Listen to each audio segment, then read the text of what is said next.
ভাবুন তো, চারিদিকে লক্ষ লক্ষ সৈন্য, বাতাসে মৃত্যুর গন্ধ। পৃথিবীর ইতিহাসের সবচেয়ে ভয়ঙ্কর যুদ্ধ শুরু হতো। ঠিক সেই মুহূর্তে সময়ের গতি যেন থমকে দাঁড়ায়। যুদ্ধক্ষেত্রের মাঝখানে দাঁড়িয়ে স্বয়ং ভগবান শ্রীকৃষ্ণ এমন এক গোপন জ্ঞান প্রকাশ করলেন, যা বদলে দিল মানব জাতির ইতিহাস। আগামী 1লা ডিসেম্বর সেই মহান তিথি, পবিত্র গীতা জয়ন্তী। কিন্তু আপনি কি জানেন, এই দিনটি শুধু একটি ধর্মগ্রন্থের জন্মদিন নয়। এই তিথিতে যেমন এক মহাজাগতিক শক্তি কাজ করে, যা আপনার জীবনের সবচেয়ে বড় সমস্যার সমাধান করতে পারে। আজকের ভিডিওতে আমি উন্মোচন করব সেই 5,000 বছর পুরনো রহস্য, এবং ভিডিওর একদম শেষে থাকবে এমন একটি শক্তিশালী টোটকা, যা এই বিশেষ দিনে করলে আপনার ভাগ্য বদলে যেতে পারে। তাই একটা সেকেন্ডও স্কিপ না করে শেষ পর্যন্ত আমাদের সাথে থাকুন। বন্ধুরা, আজ প্রায় 5,000 বছর আগে দাপর যুগে মাঘ শীর্ষ বা অগ্রহায়ণ মাসের শুক্লপক্ষের একাদশী তিথিতে কুরুক্ষেত্রের মাঠে এই অলৌকিক ঘটনাটি ঘটেছিল। মহাবীর অর্জুন যখন দেখলেন যুদ্ধের ময়দানে তার বিপক্ষে দাঁড়িয়ে আছেন তারই গুরুজন, ভাই এবং আত্মীয় স্বজন, তখন তিনি মানসিকভাবে ভেঙে পড়লেন। মোহগ্রস্ত হয়ে তিনি অস্ত্র ত্যাগ করতে সিদ্ধান্ত নেন যে তিনি যুদ্ধ করবেন না। তখন অর্জুনের সেই মোহ, ভয় আর বিষাদ দূর করতে ভগবান শ্রীকৃষ্ণ তাকে যে জ্ঞান দান করেছিলেন, সেটাই হলো শ্রীমদ্ ভগবত গীতা।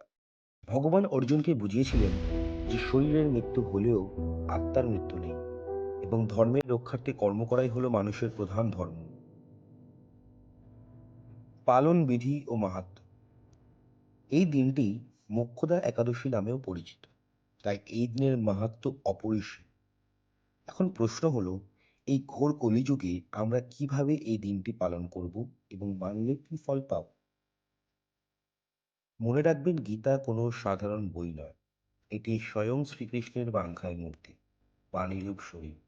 তাই এই দিন সকালে স্নান করে শুদ্ধ বস্ত্রে আপনার বাড়িতে থাকা গীতা গ্রন্থটিকে ঠাকুরের আসনে বসান। বইটিকে ফুল, তুলসী, চন্দন এবং ধূপ দ্বীপ দিয়ে পুজো করুন। এই দিন সম্পূর্ণ গীতা পাঠ করা শ্রেষ্ঠ। যদি সময় না থাকে, তবে অন্তত গীতার 11তম অধ্যায় ঈশ্বর দর্শন যোগ অথবা 15তম অধ্যায় পুরুষোত্তম যোগ অবশ্যই পাঠ করুন বা শুনুন।